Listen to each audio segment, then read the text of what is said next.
Com a chegada da nova temporada de A Lenda de Vox Machina se aproximando agora em outubro, achamos que seria o momento perfeito para revisitarmos o início dessa jornada épica e fazer uma pequena retrospectiva. Vamos conversar um pouco sobre seus acontecimentos e apontar um pouco de alguns de seus melhores momentos. Eu sou o Sunoi, estarei acompanhado pelo Tatu hoje e passei a estar na Tenda Planar. Notas da editora. Eles acabaram passando um pouquinho do esperado no tempo de gravação. O vídeo ficou com mais de 1 hora. Então, fica a minha recomendação de escutar como se fosse um podcast, seja para fazer alguma outra coisinha ou até mesmo para dormir. Espero que gostem do vídeo. Para os desavisados, a Lenda de Vox Machina na verdade foi uma campanha de RPG transmitida no canal do Critical Role. Ela foi narrada pelo Matthew Mercer e todos os jogadores dela eram dubladores. Então vamos falar quem eles eram e um pouquinho dos personagens deles. O Travis Willihan fez um Golef bárbaro chamado Grog Strongjaw. O Sam Riegel fez um gnomo bardo chamado Skellen Shothout. O Telson Jeff fez um humano fighter gunslinger chamado Percival de Rolo, e o Leon O'Brien fez um meio-elfo ladino chamado Vexildan. Também temos Killeth, uma druida que está numa missão própria para completar seu Aramente, algo cultural do seu clã de druidas. Ela foi feita pela Marisha Ray. Pike Trickfoot, uma gnoma clériga de Seren Ray, também conhecida como Everlight. Ela foi feita pela Ashley Johnson. E temos, por último, Vexalia, uma ranger irmã de Vaxildan, que possui um companheiro animal chamado Trinket, um urso que está com ela desde sua infância. Ele é um companheiro indispensável e muito fofo também. Beleza, agora com as apresentações feitas de quem são os personagens e os jogadores, a gente vai entrar um pouquinho na série agora. E o começo dela é apresentando ali um grupo de heróis se preparando para enfrentar um mal que a gente não identifica o que é desse início, mas logo eles são completamente obliterados, de tudo horríveis, esmagados, mutilados, para a gente ir para Vox Machina, bebendo numa taverna, talvez comemorando alguma coisa ali, a gente não sabe. Todos eles estavam enchendo a cara e eles começam uma briga ali, uma confusão, porque eles se declaram os maiores aventureiros do reino, e a gente descobre que eles são incompetentes, tão incompetentes que não conseguem salvar uma vaca e um celeiro em chamas. E nessa briga a gente começa a entender quem são eles, um pouquinho da personalidade de cada um e qual é a função deles no grupo. Então, depois dessa briga, eles são expulsos dessa taverna e eles se encontram ali numa sinuca de bico, né? Eles se perguntam por que eles estão juntos, por que eles fazem o que fazem, eles nem sequer têm os mesmos objetivos. O Skellen simplesmente quer comer todo mundo do reino, o Grog quer matar todo mundo do reino, o Percy nem gosta de ser visto com eles, e os irmãos Vexildan e Vexalia também não se importam muito ali com estar com o pessoal. Dá pra dizer que nesse começo o personagem que é mais de boa entre eles é a Killeth, né? E ela também tem esses momentos meio duvidosos. Sim, é justamente ela que puxa essas dúvidas em relação ao grupo. Mas, sinceramente, eles logo caem na real que nem tem muito o que fazer, então eles logo arranjam um trabalho ali pra matar uma criatura que tá atormentando o reino de Emon, em busca de ouro. É legal como isso acontece, né? Que o Skellen, ele acaba mijando em um guarda ali e ele encontra um cartaz na cidade.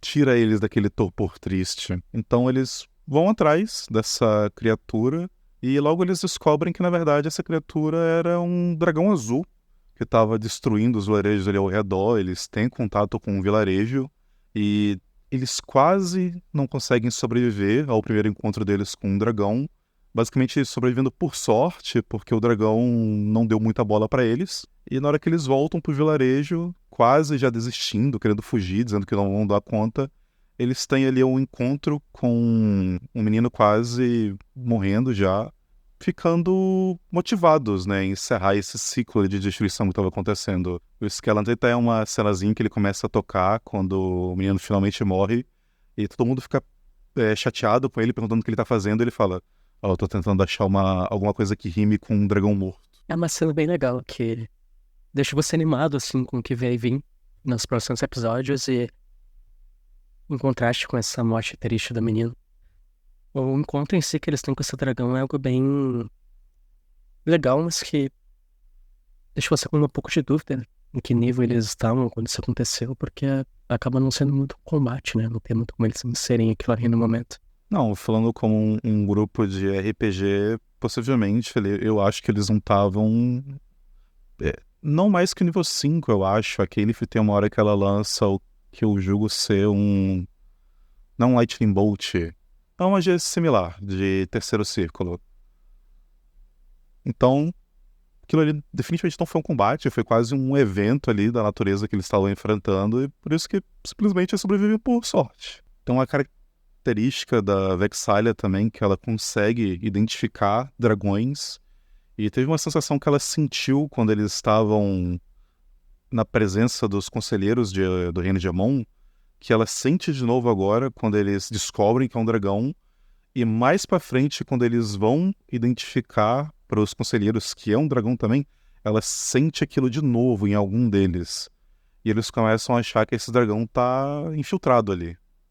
É algo bem útil e bem legal de se ver como essa habilidade que a gente normalmente vê numa ficha de RPG funcionaria numa animação, né? É algo bem legal de acompanhar. Se eu não me engano, é isso que quase faz eles desistirem do dragão um pouco atrás, né? É justamente a sensação que tem algo de errado, que tem pela Vexalia, que quase faz eles irem embora dessa missão.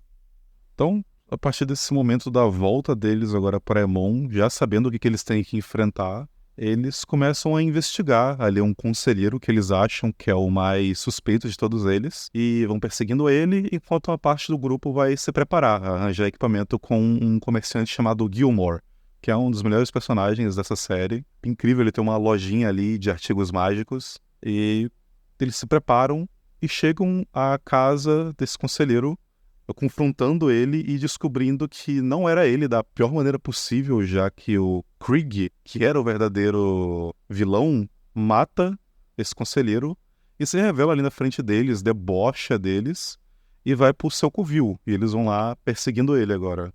E eles acabam seguindo ele. E no covil, eles de primeiro não têm um plano em si pra seguir, pra conseguir enfrentar esse dragão.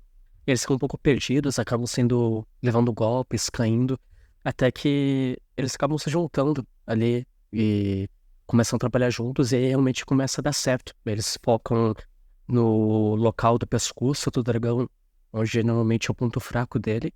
E depois de alguns golpes, o Grog consegue finalizar o dragão, um grande bonk na cabeça dele. E eles acabam conseguindo vencer esse obstáculo.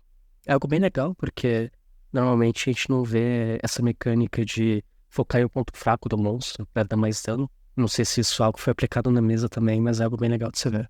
E ela foi introduzida com antecedência. Logo quando eles estavam no Gilmore, ele apresenta uma charada para eles envolvendo os dragões azuis, que o Vexildan consegue identificar ali durante o combate que estava envolvendo o pescoço dele, relacionado ao breath do dragão. E sobre o Gilmore em si, ele é um personagem bem interessante. A gente vê que ele tem uma ligação com o Vexildan bem... que vai além de uma simples amizade. É algo bem engraçado de acompanhar. Mas duas coisas importantes acontecem antes da Vox Machina sair do covil do dragão azul que se chamava Brewinsight. A primeira é que logo quando eles chegam, parece que eles alertam alguém ali do covil dele e uma rocha se autodestrói ali. E a segunda coisa é que eles levam ali alguns tesouros, alguns pergaminhos, algumas poções do tesouro dele. E quando eles voltam, eles são consagrados heróis de Amon, e em vez de ganhar a bolada que eles estavam pensando que eles iam ganhar, eles acabam ganhando uma mansão para ficar próximo ali da cidade. Até porque Mon precisaria de seus heróis próximos e não longe, né? Exatamente. Depois disso acontece um jantar, justamente para apresentar agora os novos heróis de Amon para todos os aliados deles. E pela primeira vez, um casal que domina as terras de Wildstone, chamado Delilah Braild e Silas Braild, vão para um desses encontros em Amon. E a gente acaba descobrindo que eles têm envolvimento com o passado do Percy. Aparentemente foram eles que armaram para toda a família do Percy ela ser morta e eles tomarem a cidade. O Percy, ele fica visualmente alterado assim que ele vê eles ali, ele quase perde o controle. E isso vai sendo revelado aos poucos.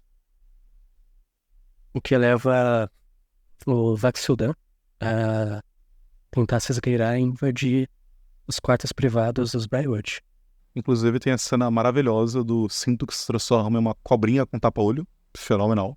E enquanto isso, enquanto o Vexildan ele tá nessa heist no quarto deles, a Vox Machina tá ali no jantar e a Keyleth percebe que o Silas encosta ali na mão do Uriel, que é o rei, e joga um charme nele. E é que ele tava questionando, né, sobre o quão aliados o Wildstone realmente é de Aemon, e talvez mandar uns guardas lá para verificar a situação, e o Silas fala que não, tá tudo bem, eles são ótimos aliados.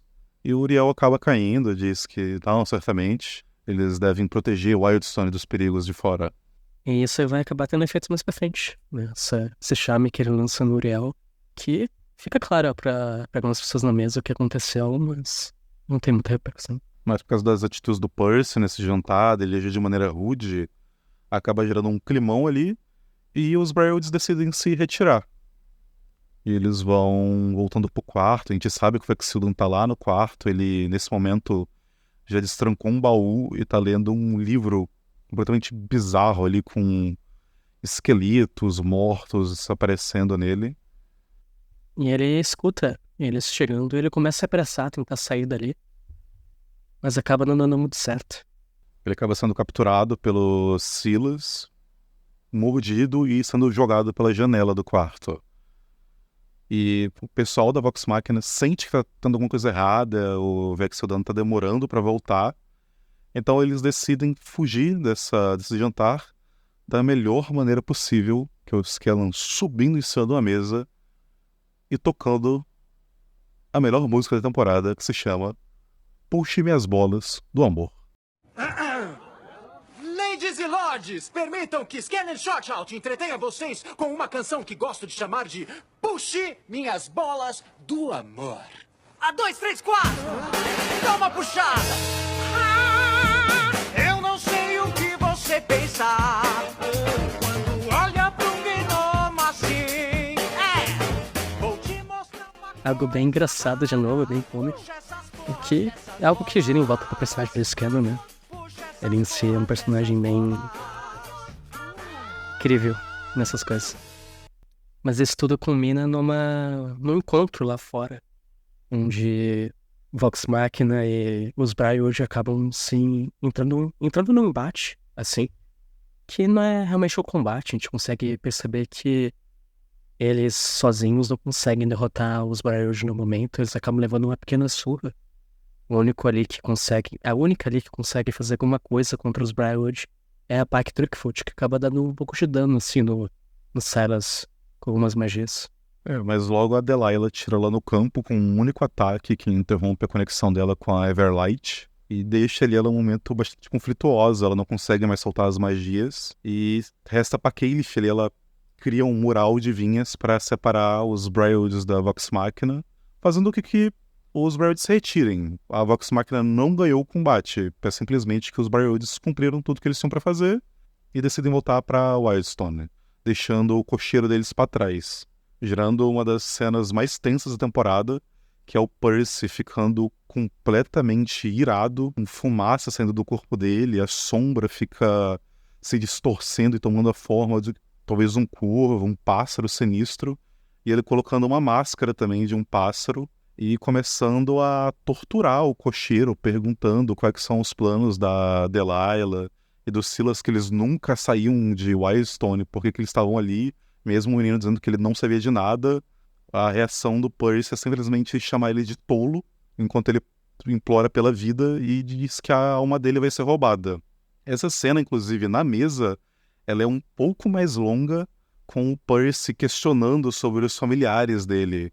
Ele fala o nome do tio, de uma das primas dele, pro cocheiro, como se fosse uma intenção de, olha, quem tu tá ajudando, olha o que eles fizeram com a minha família, olha o que eles fizeram com a cidade. Mas o final é o mesmo, onde os guardas e o Uriel acabam chegando, vendo eles torturando o cocheiro e levando que eles estão contra os Briarwoods, fazendo que eles sejam presos na própria mansão ali até segunda ordem. E a gente vê aí o charme E em efeito ainda, né? Porque o Uriel em si nem questiona os Briarwoods. Pra onde eles foram, ele só aprende Vox Machina direto. E aí nós temos uma boa sequência de cenas do Percy junto com a Caliph e da Pike junto com o Grog. Na parte do Percy, a Caliph fala ali que ela não sabia todo o passado do Percy, que ele nunca tinha mencionado, e que ela entende um pouco ele, dizendo que ela tá no Aramente dela, e que ela não pode voltar pra família até concluir ela, e ela não sabe se ela vai conseguir concluir ele alguma hora. E o Percy, ele tem um momento ali que ele parece entender um pouco das dores da Caliph também, diz que ele se importa com ela e espera que ela consiga cumprir as coisas, mas que existe uma diferença crucial entre eles, que é que a família da Caliph tá viva ainda. Existe uma chance dela voltar pra eles. E a família do Percy, não. Todos eles estão mortos e foram mortos de maneiras horríveis. E no outro cômodo tá a Pike tentando se conectar com a Everlight novamente e não conseguindo. Uma cena meio trash do Krog comendo ali algumas cinzas e perguntando o que é, e a Pike dizendo: essas são as cinzas dos meus ancestrais. E ele faz alguma piadinha lá que eu não vou lembrar do momento, que deixa a Pike meio comovida. Ela abraça o Grog dizendo que ela tá perdida, ela não tá conseguindo se conectar com a Everlight de novo. E o Grog fala que talvez ela tenha feito alguma coisa errada e talvez ela deva pedir desculpas. É o que ele costuma fazer quando ele faz alguma bobagem assim pro grupo. Toda essa interação da Pike e do Grog eu acho muito legal. São dois personagens assim que, tirando os irmãos gêmeos, são ligados no passado há muito tempo já antes do grupo se formar. E sempre que eles interagem ou conversam um pouco sobre a vida de cada um, gera uma interação muito legal. Mas depois desse momentinho ali reconfortante do Grog com a Pike, estamos numa cena da Delilah notando que o livro não tá mais com ela e ela invoca alguns refs do cemitério para recuperar ele e talvez matar a Vox Machina. Então a gente tem todo ali um confronto da Vox Machina contra esses refs, onde a Pike fica incentivando a Caliph ali, porque ela tem muita insegurança, a soltar uma magia para eles conseguirem vencer esses refs. No último instante, a Caliph consegue, ela cria ali um pouco mais de coragem, salva o pessoal, e eles ganham confiança do único guarda que tá ali com eles, para eles irem atrás dos Briarwoods, que tem alguma coisa muito errada ali acontecendo, e eles dão aquela passadinha no Gilmore de novo, para comprar mais alguns itens. Tem uma interação que eu acho muito legal. Esse guarda fala com o Vox Machina, que ele vira pra ele, pergunta: vocês vão lutar contra quem matou os meus homens? Eles falam que sim, e eu que faço ele deixar eles passarem, né? Ele simplesmente fala: me desejem sorte, tentando explicar o que aconteceu aqui. Eu acho essa interação muito, muito legal, assim. Mas seguindo pro Gilmore, eles acabam tentando se esgueirar lá pra tentar pegar umas coisas, umas poções que eles precisam pra enfrentar os Briarwood. Mas o Gilmore acaba pegando eles ali, né? Tentam invadir a loja do Gilmore, até de um jeito bem inteligente. A Caliph, ela tá se transformando num almirage. Ela invade ali a parte do porão, tiram as grades, eles invadem por ali. Mas na hora que eles sobem pra loja mesmo, eles caem numa armadilha mágica ali do Gilmore e tal. E ele até diz que o crime não compensa, mas é muito divertido. O Gilmore em si, de novo, mostrando um dos melhores NPCs de toda essa primeira temporada. E eles acabam conseguindo comprar uns suplementos ali, umas poções, para enfrentar os Briarwood. E o Gilmore dá umas dicas pra eles também sobre vampiros, né? É o clássico, né? Estacas, alho, qualquer coisa possa ou não funcionar do folclore.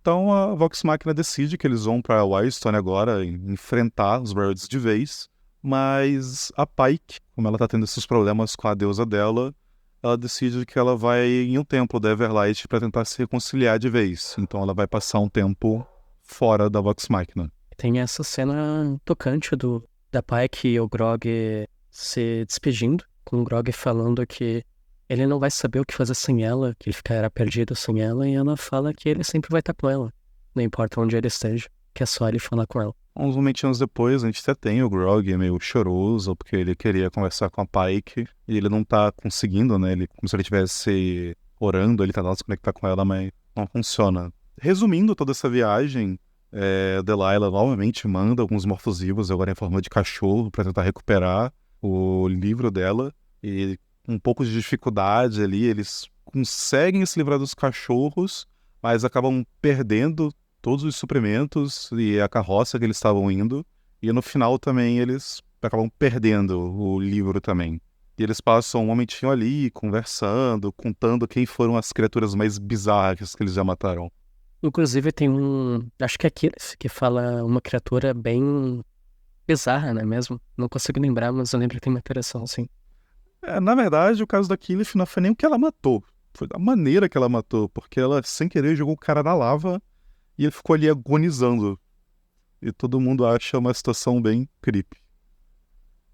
Mas nesse momentinho também a gente tem uma cena do Percy dele girando os canos da arma dele.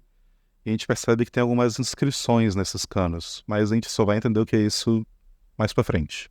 Algo que seria bom falar é que essa arma do Percy, ela se chama A Lista. É algo que não é falado na série, mas que na mesa é falado algumas vezes. Na série ele é simplesmente chamado de Pimenteiro.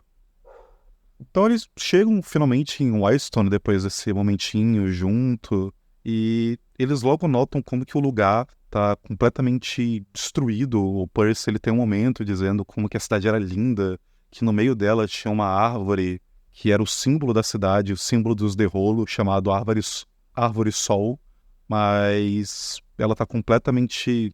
Aparentemente, na verdade, ela tá morta, e tem algumas pessoas enforcadas nela, que varia desde crianças até alguns idosos, e eles estão com as roupas representando cada membro da Vox Machina. E isso são pessoas que a gente vê lá pelo episódio 3, quando eles... Bem antes de tudo isso acontecer, com essa família chegando na mansão dos Briarwood, durante a viagem de Vox Machina ainda, e uma criancinha chegando na Delilah perguntando se eles tinham recebido algum tipo de prêmio por algum motivo, e ela falando que sim, e levando eles para uma sala. Uma cena bem triste que acaba dando mais ênfase nesses finais. Entende que o clima do local ele é completamente hostil a tudo que vem de fora, e por causa disso eles já vão se esgueirando pela cidade e acabam se deparando com alguém da Revolução de Whitestone. Inclusive, essa pessoa salva eles, porque eles iam ser detectados por um gigante zumbi que estava rondando a cidade nesse momento. E essa pessoa diz para eles sobre a Revolução e fala que o líder deles foi preso e pede ajuda para libertar o líder deles, que se chama Archibald. E a gente acaba encontrando também a Yennefer, que é uma priest de Whitestone. Ela cuidou de Percy e de sua irmã quando eles eram crianças, e ele acaba tendo um encontro com ela ali que é bem tocante também. Eles acabam pegando um plano pra tirar Archibald de sua prisão, e eles acabam invadindo o local onde ele está preso. Antes disso, a gente vê umas cenas do Stonefell, um dos avós de Percy, tentando torturar ali o Archibald, tentando tirar a informação dele, sem sucesso. E em seguida vem um personagem que eu não lembro o nome. Pode me relembrar, por favor? É o Vedmire. Vem o Vedmire, um Goliath musculoso com umas luvas de ouro na torturar ele de forma mais eficiente, né? Mas eles invadem esse local. E tem uma cena bem engraçada. É o Vaxildan e o Scanlan indo abrir uma porta. E eles tentam de várias formas, tentam com magia, tentam com Thieves Tools, até que chega um ponto que eles tentam de tudo e não conseguem. E o Vaxildan tem uma fala de, essa não é uma porta, essa é uma aberração. Algo bem engraçado que caracteriza um pouco dos lendários inimigos, assim, de qualquer mesa de RPG que estão nas portas. Todos já passamos pela situação de precisar passar pela porta e ela não abrir por nenhum teste imaginável. Mas tem um momentinho também engraçado que enquanto eles estão ali tentando abrir a porta, o Percy que tá ali com eles, ele até cansa e fala, eu vou ver se tem alguma janela aberta. E logo depois a gente vê ele caindo em cima dos dois e, obviamente, falhou no Athletics aí. Então, depois desse momentinho descontraído, a gente volta pra situação da prisão. A gente vê várias pessoas ali em situação precária, onde o grupo da Vexalia começa a soltar todos eles, ele começa a juntar um pequeno exército, e eles conseguem chegar onde está o Archibald. E a gente descobre que ele e o Percy eram melhores amigos de infância. Cada um ali seguiu um rumo depois que os Birds tomaram a cidade. E na mesa, o Archibald não era o amigo de infância do Percy. Ele não era nem um anão como é na série. Ele era um senhorzinho de idade que era conselheiro do pai do Percy. A gente vê que algumas das coisas da mesa acabaram não indo pra animação, ou foram adaptadas ou trocadas. Que é normal. Acho que nem toda uma mesa de RPG daria pra ser animado. Como certos personagens aí. Mas quando eles estão fugindo dessa prisão depois de libertarem o Archie, o Percival vê de canto de olho uma das pessoas que está na lista dele, o Stonefell. Isso faz ele mudar de rumo totalmente. Ele deixa a Vox Machina, entra para dentro da prisão novamente e encontra com o Stonefell. Ele bota aquela máscara de novo, aquela fumaça começa a sair dele e tem um momento dele torturando o Stonefell. Ele vai esquartejando ele na base dos tiros mesmo. Dá pra ver que o Percy ele perde totalmente o controle assim que ele coloca essa máscara. A sombra cresce um pouco mais do que ela havia crescido antes, né? Toma o corredor inteiro. Até que depois de ele finalizar o Stonefell de uma forma brutal, o Vaxudan aparece atrás dele. E ele mira no descontrole dele a arma em direção ao Vaxudan, o que deixa ele bem irritado assim com a situação e pergunta pra ele o que ele tá fazendo. Percy, quando ele tá nesses momentos envolvendo pessoas que estavam envolvidas ali na matança da família dele, ele fica totalmente descontrolado. Quando ele mata o Stonefell mesmo, um dos nomes da lista começa a desaparecer magicamente. E 2 detalhes que são curiosos nessa cena é primeiro que o Percy ele tira a máscara pra o Stonefell ver o rosto dele, mostrar que é um derrolo que tá matando ele, e os olhos dele estão completamente negros ali, com uns detalhes em laranja. E a segunda curiosidade é que durante todos os momentos que o Percy ele tá descontrolado, ele tem uma emoção muito forte, toca ali uma trilha sonora que faz referência a esses momentos na mesa de RPG, que foi apelidado de No Mercy Percy, que é o nome da trilha sonora. Eles fizeram essa homenagem para esse meme. Em diversos momentos, o Percy, enquanto ele tá ali envolvido com essa sombra, ele descontrola, ele não tem nenhuma empatia pelo seu inimigo. Aquela cena do cocheiro, inclusive, ela acontece de forma diferente. Já que estamos falando desse meme, o que acontece é que eles não são presos naquele momento na mesa. Eles só são afugentados ali pelos guardas. E tinha uma personagem que ela não chega a aparecer na série, mas era uma Tiferina. Ou Tiflin, né? Como eu prefiro falar, mas certas pessoas do grupo preferem Tiferina. E um grupo de bandidos ali tenta matar ela, só que a Vox Machina estava protegendo essa Tiflin. E é nesse momento que o Percy ele tem o primeiro descontrole dele, onde ele pega o pimenteiro e simplesmente fuzila a pessoa, onde ele dá aquele grito, chamando: "Vocês são os tolos, eu vou roubar a alma de vocês." Então teve essas mudanças, mas a gente tem um pouquinho do No Mercy Percy na série ainda assim. Algo que a gente esqueceu de comentar, mas que é importante pro personagem do Percy em si, é que durante o encontro com o Yennefer, antes de ele bolarem essa invasão no local onde Archie estava preso, Yennefer revela a Percy que Cassandra ainda está viva, que deixa ele bem chocado. Não é com a Yennefer, é o Archie que revela, na verdade. É verdade, perdão, é o próprio Archie que revela. Eu troquei os personagens. Isso é depois, quando eles voltam já para um outro esconderijo, o Percy tem ali uma briga com o Archie, dizendo que não tem como ele entender que ele é o último membro dos The Rolo e ele tem que fazer isso. E o Archie fala que não. A irmã dele, a Cassandra The Rolo, ainda tá viva. Bem lembrado, eu troquei os personagens, mas realmente isso acontece e deixa o Percy bem chocado, que leva ele a reconsiderar os planos dele de matar todos os Briarwood e seus aliados. Isso acontece justamente numa conversa que ele tem com a Vox Machina, onde eles encurralam o Percy, dizendo que ele tá completamente descontrolado. O próprio Vexilda, né, ele reitera que se ele mirar essa arma para qualquer um deles, ele não vai hesitar em matar o Percy. Então ele se sente ali obrigado a contar um pouco da história de como que ele fez o pimenteiro, dizendo que foi um pouco depois dele fugir dos Briarwoods, ele começou a ter sonhos envolvendo pólvora e sangue, e ele começou a fazer um projeto dessa arma, e que ela tem 6 canos, e em cada um dos canos tem o nome de uma das pessoas que esteve diretamente envolvida no assassinato da família dele, que eram o Stonefell, o professor Anders, a doutora Ripley, o Silas e a Delilah Briarwood, e o último cano era algo representativo. Isso não é explicado na série, mas na mesa de RPG, o Percy explica que aquilo ali é simplesmente para lembrar o caminho que ele decidiu trilhar, que ele obviamente ia matar muito mais pessoas do que aquelas 5, e servia de aviso. Na série parece ter um outro contexto, já que na hora que a Vox Machina pergunta isso para ele, a sombra dele parece que não está conectada ao corpo dele, e faz um movimento de mirar aquela arma na cabeça da sombra do Percy. Mostra que o Percy estava preparado pra acabar com a própria vida quando chegasse a esse ponto, e que ele estava tão preso assim nesse pesadelo de vingança dele que ele acabou não pensando nos seus amigos em si.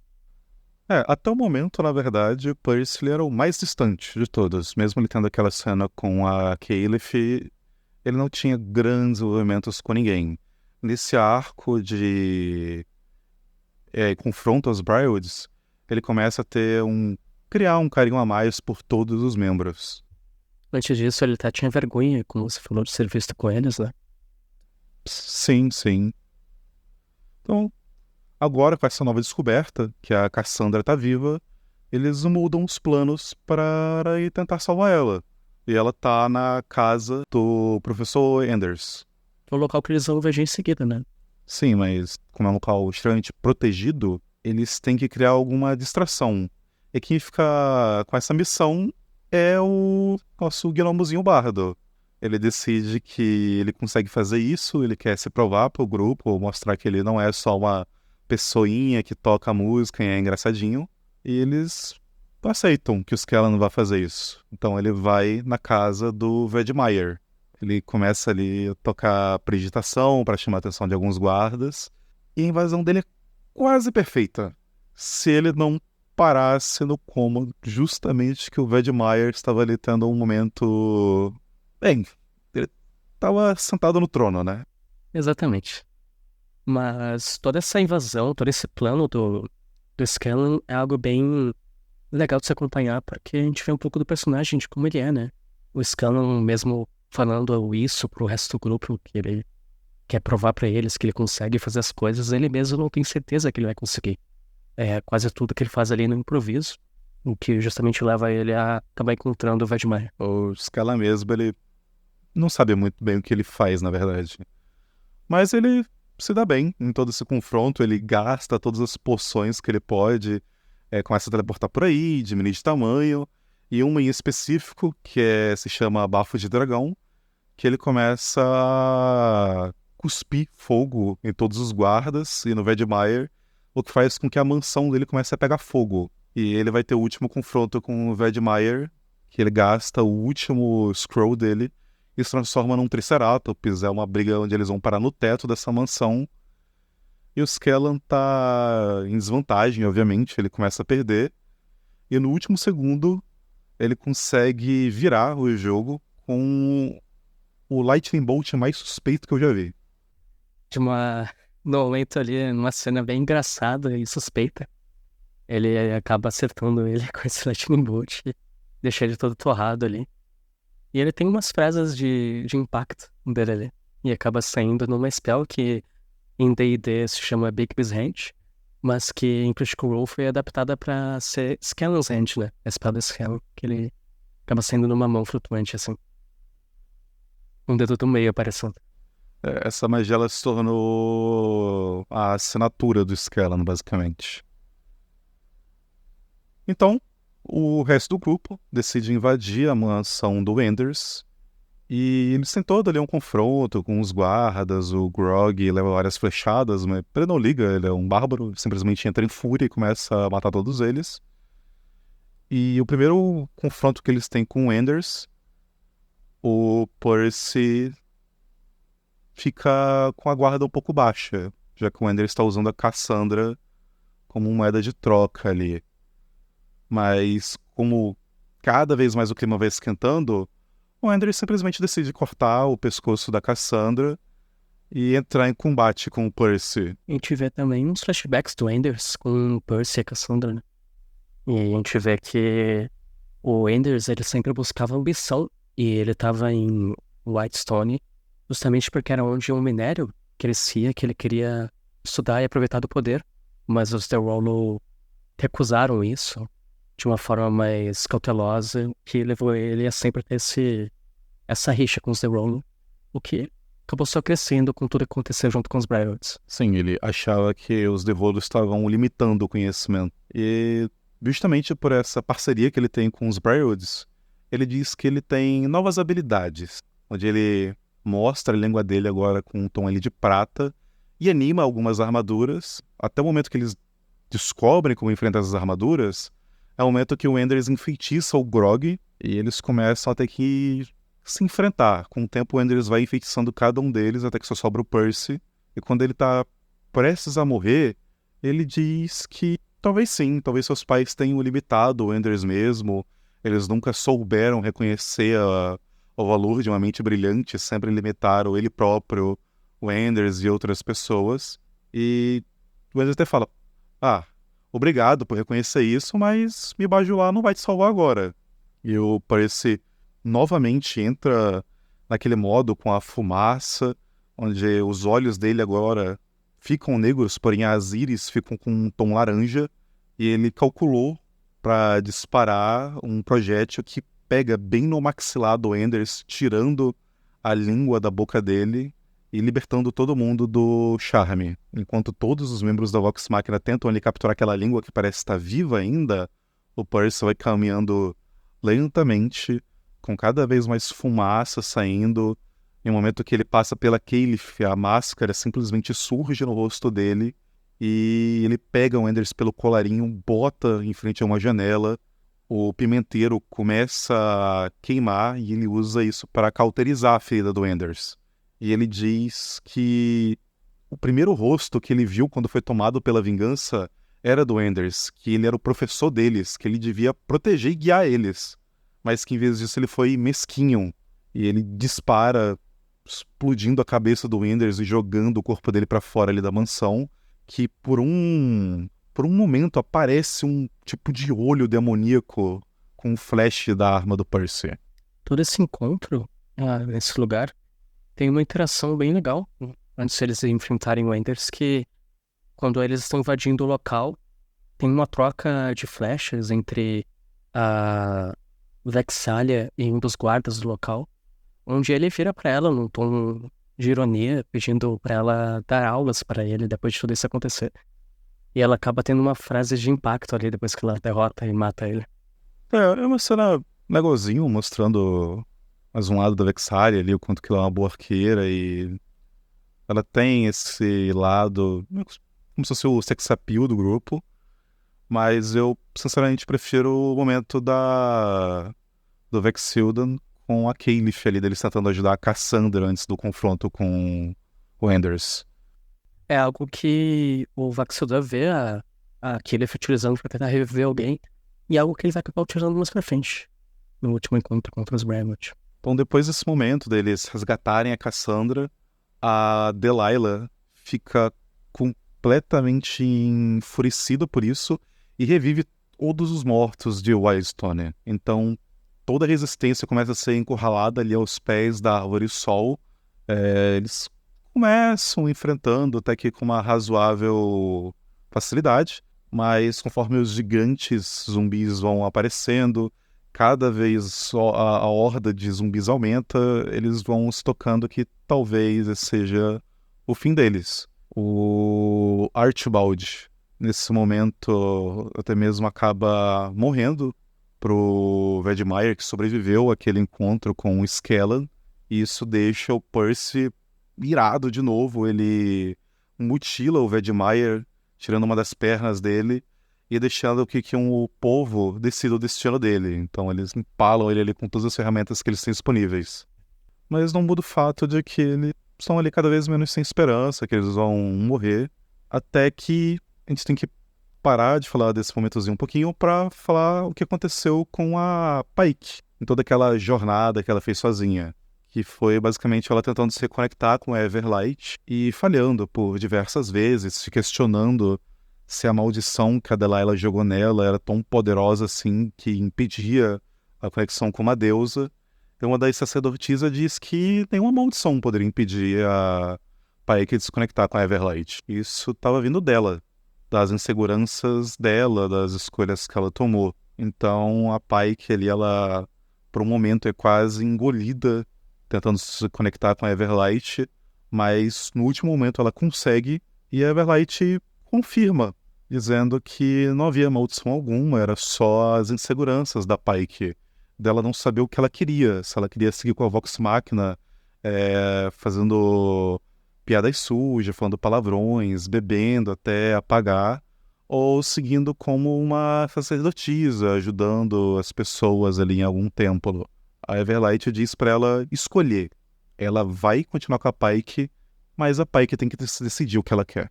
E a própria Everlight deixa claro pra Pike, né, que mesmo que ela siga esse caminho de xingamentos junto com Vox Machina e de tudo o resto, que isso não impede ela de ser uma seguidora de Everlight e de ter a luz dentro dela, né? Então, desse momento de reconciliação, a Pike consegue mandar uma projeção astral para ajudar o pessoal bem no momento que eles estavam precisando, justamente quando eles estavam enfrentando aquela horda.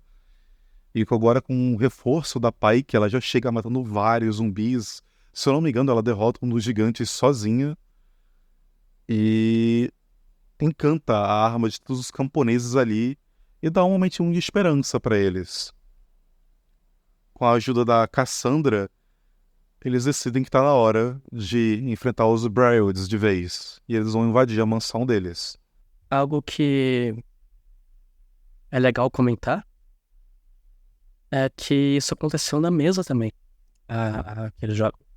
A Pike, ela ficou um tempo, a atora da Pike, né, Ashley Johnson, ela ficou um tempo sem participar das mesas, da mesa em si, por algumas semanas enquanto isso estava acontecendo, mas durante todo esse encontro, esse combate final com os Bryods, ela estava presente, só não de forma física, de forma virtual mesmo, o que dá um pouco de contraste com a presença dela na animação de forma astral, né? Inclusive, já que a gente teve esse momento, eu acho muito bom relembrar que quando eles conseguem salvar a Cassandra, a Kaylee tem que mandar um sinal para a resistência. E ela usa uma magia chamada Skywraith, que ela faz o símbolo dos derrolo no céu com as nuvens. E é sempre muito bom pensar que uma druida deixou essa magia preparada. Porque conheço muita gente que odeia essa magia. Ela certamente seria criticada algumas mesas por ter ela preparada.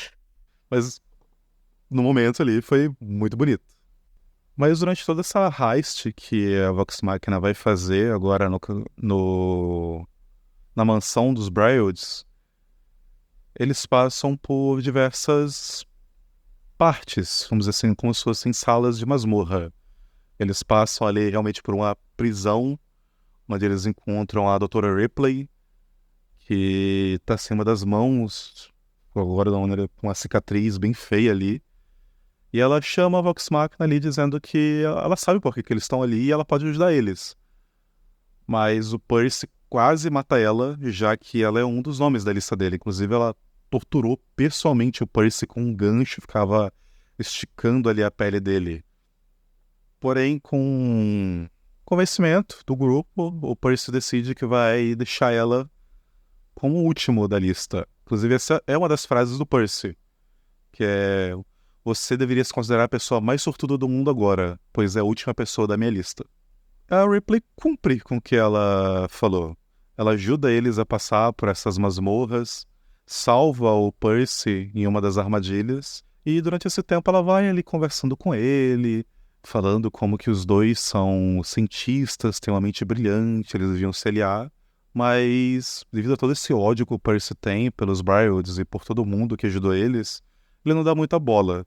Inclusive, a todo momento ele fica ameaçando, fica xingando ela, até que eles chegam em um local que serve para servir de purificação para o Residuum, onde tem uma piscina de ácido ali. E nesse local a gente tem uma das revelações bastante tensas da temporada, onde um nome começa a ser escrito no sexto cano da Pimenteiro, que é justamente Cassandra Derrolo.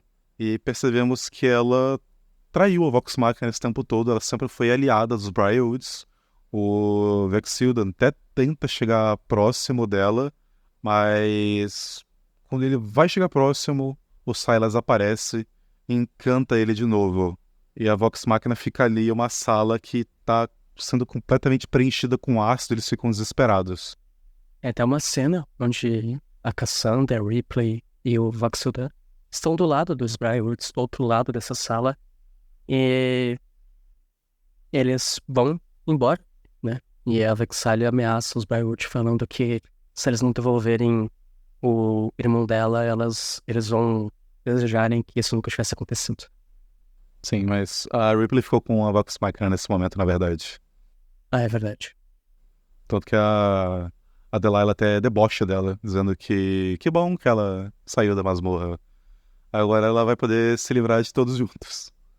Sim, a Ripley fica com eles, tem essa cena onde a Cassandra e o Voxildan estão com os Briarwoods e acabam indo embora, né? E tem essa ameaça da Vexalia. O Percy ficou completamente desolado depois dessa revelação.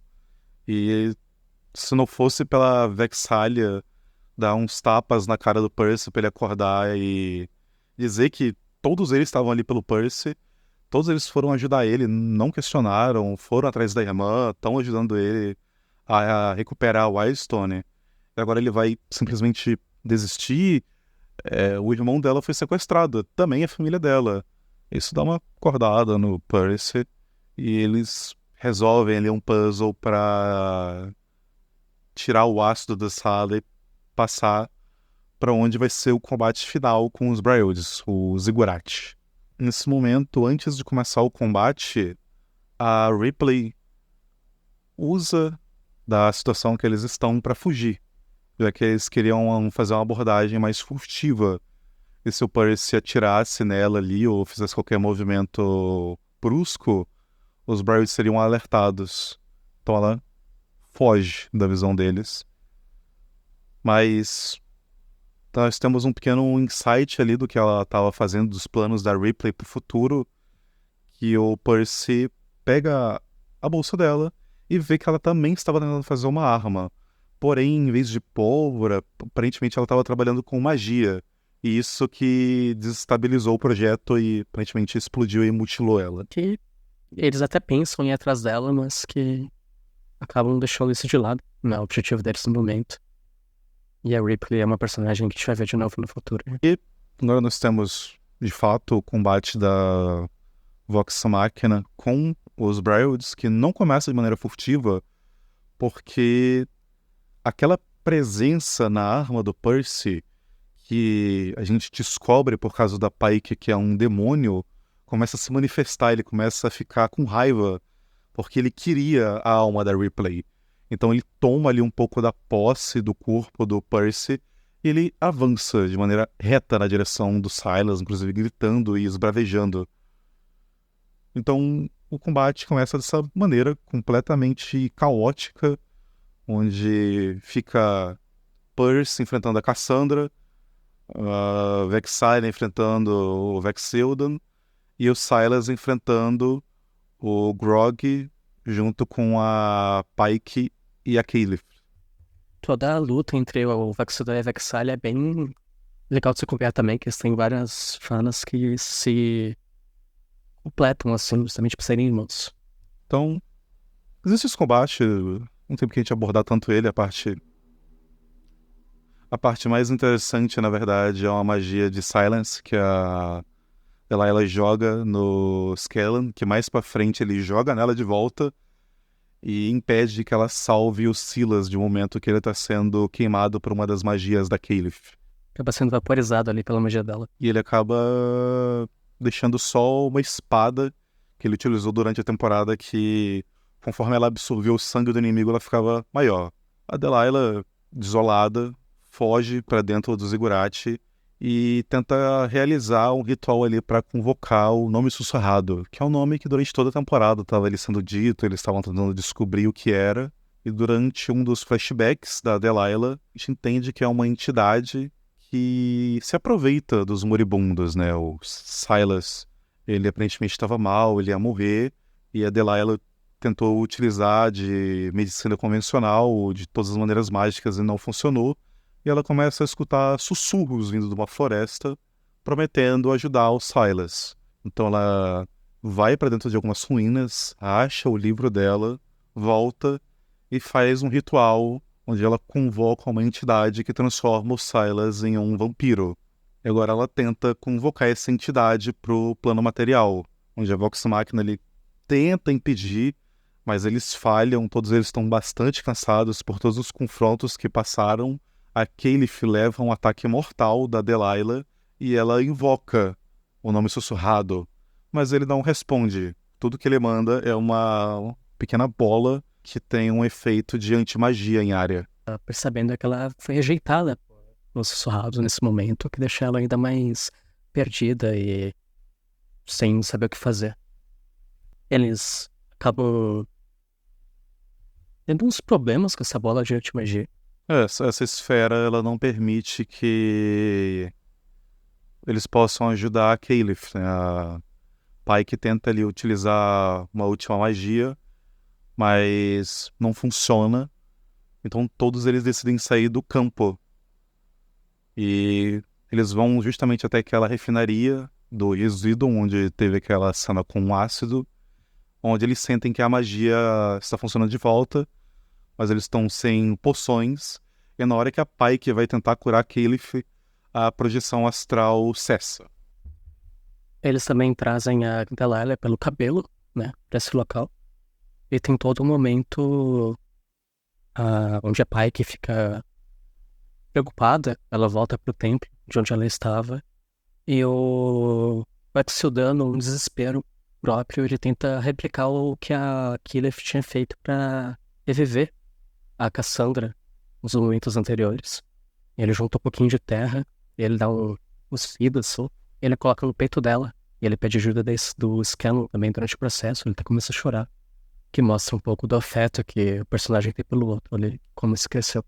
Durante toda a temporada a gente vê o Exildan vai criando um carinho maior pela Caliph. Quando eles estão quase morrendo, ele tinha se declarado para ela, mas a Caliph rejeita ele, dizendo que aquele era um péssimo momento para isso. E agora, sabendo que ela pode morrer, ele realmente entra em um desespero muito grande. Mas com a ajuda do Scanlan, a magia funciona e a Caliph já volta dizendo que o que está acontecendo com o Percy é uma coisa bastante ruim e eles não podem deixar ele matar a Delilah, porque se ele matar o último nome da lista, ele vai concluir o contrato com um demônio e talvez eles percam o Percy para sempre. Então nesse momento eles interrompem ele de matar a Delilah e o demônio ele se manifesta de vez, tomando uma forma de um corvo, quase como se fosse um stand em volta do Percy, aumentando todos os atributos dele. Ele quase que teleporta, fica uma munição infinita na arma dele, e aquele demônio vai manipulando o Percy, pensando que ele tá novamente matando o Stonefell, o Anders, todo aquele confronto moral do Percy. Mas num dado momento, a Vexillia consegue convencer ele de que todos eles são aliados, de que eles se importam com o Percy, e ela tira a máscara dele, ele tá visivelmente alterado, ele tá chorando, perdido nos seus sentimentos, e ele decide atirar na própria mão e acaba rompendo a conexão com o demônio. Algo legal de se notar é que esse demônio ele não é nomeado na série, mas quando você assiste pelo Prime Video, aparece os personagens ali de canto e o nome deles. E por ali a gente vê que o nome desse demônio é Ortex, que ele é um demônio das sombras. E o que a gente pensa, o Percy não era um Warlock, mas desde o começo da mesa ele tem, na mesa e na série, né? Ele tem esse demônio junto com ele. Sim, inclusive um detalhezinho que só existe na mesa é que aparentemente o Percy ele tossia bastante conforme ele matava as pessoas da lista. A fumaça ficava mais forte e ele ia criando uma tosse. Então, confronto final da temporada de vez agora, que é a Delilah ali tentando, pirando de vez, tentando soltar uma última magia na Vox Machina, dizendo que o nome sussurrado vai voltar, que eles não são nada. E a Cassandra aproveita para matar a Delilah. O Percy tinha perdoado ela, mas a Cassandra não. Então ela até parabeniza o Percy por isso, mas ela diz que não conseguiria. A Delilah, que era uma necromante, né? Não, a gente acha, pelo menos. Tem os últimos momentos de vida nesse desespero, nessa esperança de conectar o suado. O que mais pra frente na campanha vai ter um impacto. Exatamente. Então, antes de finalizar essa temporada, o Skellan não permite que o Percy pegue o Pimenteiro de volta, mesmo ele falando que agora que o demônio foi embora, é uma arma perfeitamente funcional. O Skellan não liga, simplesmente joga no ácido e a gente vê o Orthax, ou Orfax, né, como você preferir, saindo do ácido. E o Percy ficando agradecido pelo Skellan, né, dizendo, como que você sabia? O Skellan, obviamente, não sabendo de nada, estando com medo, responde, instinto. De novo, mais um dos improvisos do Skellan dando certo por pura sorte. E depois de tudo isso acontecer, eles se reúnem na Árvore Sol e pra cidade de Imon de volta, para um portal que a Kyleth aprende a fazer elementos se conectando e conversando com a Árvore do Sol, fazendo ela recuperar a vida. Uma das habilidades de druida dela que eu não sei sinceramente se é algo da classe ou se foi a mesa ou algo só da série mesmo. Isso é uma magia chamada Transport via Plants. Uma magia que eu não conhecia. Ela acaba tendo essa comunicação com a árvore e quando ela abre o portal, o Vaxudan acaba declarando de novo o apreço que ele tem por ela, se declarando pra ela, falando que ele gosta dela. E de novo, dessa vez ela dando uma resposta, né? Falando que eles têm muita coisa pra fazer no momento e que não é o momento pra isso. E o Percival, ele deixa Wildstone nas mãos da Cassandra, dizendo que ela é o derrolo que sempre esteve ali em Wildstone, né? Nunca saiu.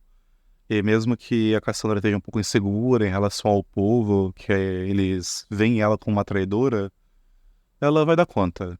Eles não vão ver ela como uma traidora, eles vão ver ela como uma sobrevivente, como um símbolo. E nós temos realmente o final da temporada, mostrando que a Vox Machina conseguiu voltar para a mansão deles em segurança. O Percy aparentemente botou uma prótese na mão dele. E eles são convocados para um pronunciamento do Uriel. Eles estavam encontrando o Gilmore durante... em volta das pessoas ali, perto do pronunciamento do Uriel. O Vaxudan elogia a aparência do Gilmore e ele até faz uma pequena magia, fazendo aparecer uma gola no pescoço dele. E ele fala, agora sim, estou bem vestido, né? E o Uriel, ele faz uma brincadeira ali, faz por um momento parecer que a Vox Machina ia ser presa novamente, mas ele sai disso e justamente quando ele vai nomear Vox Machina como os heróis de Imon, de Tal'Dorei, novamente, algo acontece. Os dragões cromáticos começam em direção Emon. Esse é o final da temporada. Olha, falando um pouco como a temporada toda, ela tem uma sensação gostosa de ser assistida. O início, os 2 primeiros episódios que tratam do arco do Bringside, parecem que é bastante rushado, mas não falta nada, pra ser sincero. E o resto da temporada também tem um clima de que não tem cenas desperdiçadas. É uma série realmente bem gostosa de acompanhar. A única... acho que o único efeito que eu vi na série foi a animação do dragão, do Bringside. No final. Acho que esses dragões que aparecem no final não dá pra perceber muito bem. Mas na luta final contra o Bensash e na primeira luta contra ele também, a animação 3D dele eu achei um pouco feia. Um pouco distante da animação da série em si. Particularmente não me incomoda, principalmente no combate final contra ele, porque ele tá ali na caverna, então tem mais sombra, eu acho que ele combina bem com o cenário. Mas o que eu acho que destoa bastante, na verdade, são aqueles cachorros zumbi que a Delilah manda pra cima da Vox Machina. Eles eu realmente acho que destoam um pouco do cenário. Também achei eles bem feitos. Mas, fora isso, é uma série que vale a pena assistir.